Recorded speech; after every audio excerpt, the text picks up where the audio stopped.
Hey everyone, welcome back to the course. Today we're going to discuss a crucial topic, the risks of running random internet apps. So random apps you download from the internet, perhaps for free, especially when you have a Bitcoin wallet. Let's dive right in. So before we get to the nitty-gritty, let's understand why this is important. Your Bitcoin wallet is like a digital safe. And when you run it, you want to make it secure. You don't want random people stealing your Bitcoins. Running random apps from the internet can expose you to many threats, like reverse shells, and that's what we're here to address. So first things first, what is a reverse shell? In simple terms, it's a sneaky way for a hacker to gain control of your device, potentially compromising your sensitive information, including your Bitcoin wallet. And we get it, there's a ton of cool apps out there, but downloading them randomly can open the doors to security vulnerabilities. So you might want to stick to trusted sources to minimize those risks if you go for the software wallet option.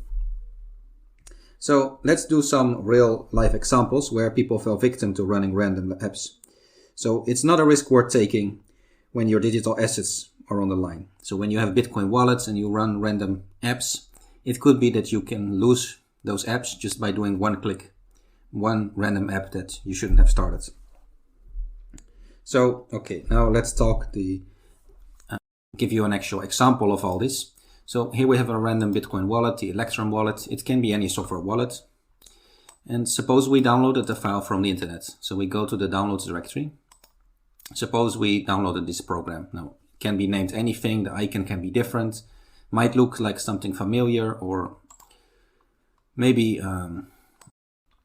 something not familiar. But suppose we get a program from the internet. Maybe it's not even a program, but a movie or something you want to look at.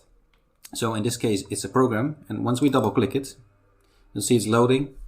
Doesn't seem like anything happens. It's just loading, and then it finishes loading. So it seems like, okay, this is just a game that doesn't work, or an app that you download from the internet and it doesn't work. But behind the scenes, what happened here is that you gave a hacker access to your Windows computer. So the hacker could then potentially steal your Bitcoins. So let's actually look at behind the scenes. So on the left here, we have the hacker's computer. You'll see they use another system called Kali Linux. It's a system specifically for hacking. And he already has access to your computer. So if he lists the file in the directory, it has a command line interface.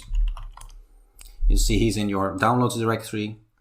And there's a lot of files here, including the program we just started. So you'll see there's the program we started and some other things in your directory. Now, with this reverse shell, the hacker can control your whole computer. So if I type help here, you can see he can do all kinds of things. Steal your passwords.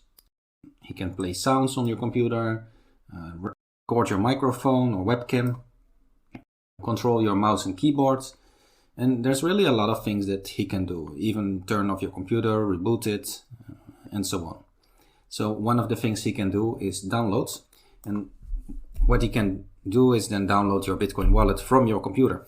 So let's say he does that. First, he needs to go to the folder where your wallet is stored. So he would go from the current directory, which is the downloads directory, and would then go to the, in this case, app data directory. Now from here to the roaming directory, and then he would find out, okay, you are using Electrum or whichever software wallet. Then go into the wallets directory, and then he would just download the default wallet. And now the hacker has your Bitcoin wallet on your computer, I mean on his computer. So here we have the default wallet file that he could then open with Electrum and spend your Bitcoin.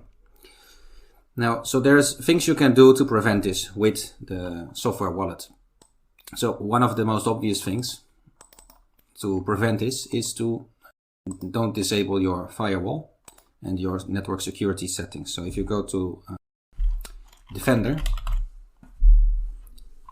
so we open the Windows security, and you'll see virus and threat protection is off, so make sure that is on. and also turn on the firewall in case it's off. Now let's go to the,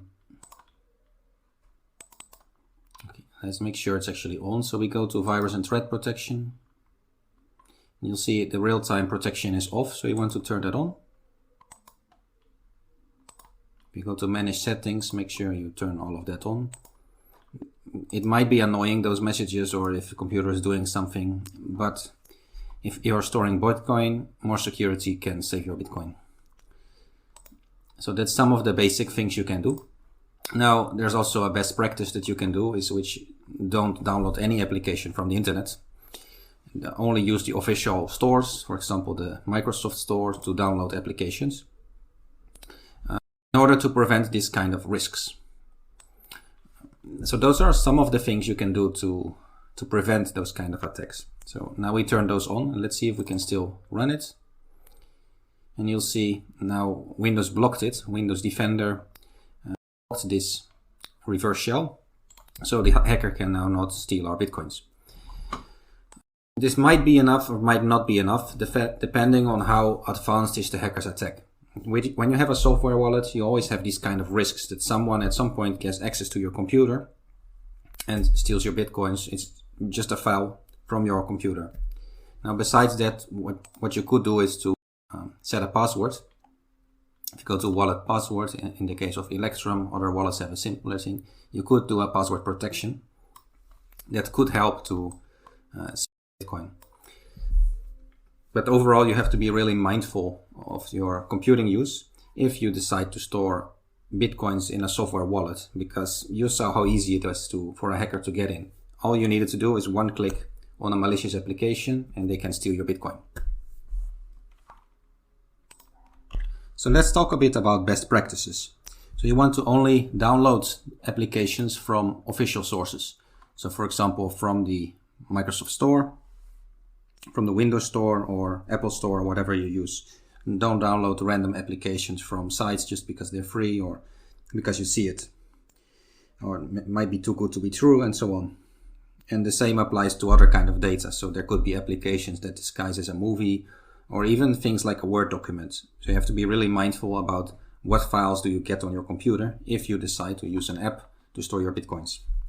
Now, besides that, you want to update your systems, because if your system is not updated, hackers can use security holes that have been found years ago and then access your computer and steal your Bitcoin. So you want to make sure you keep everything up to date.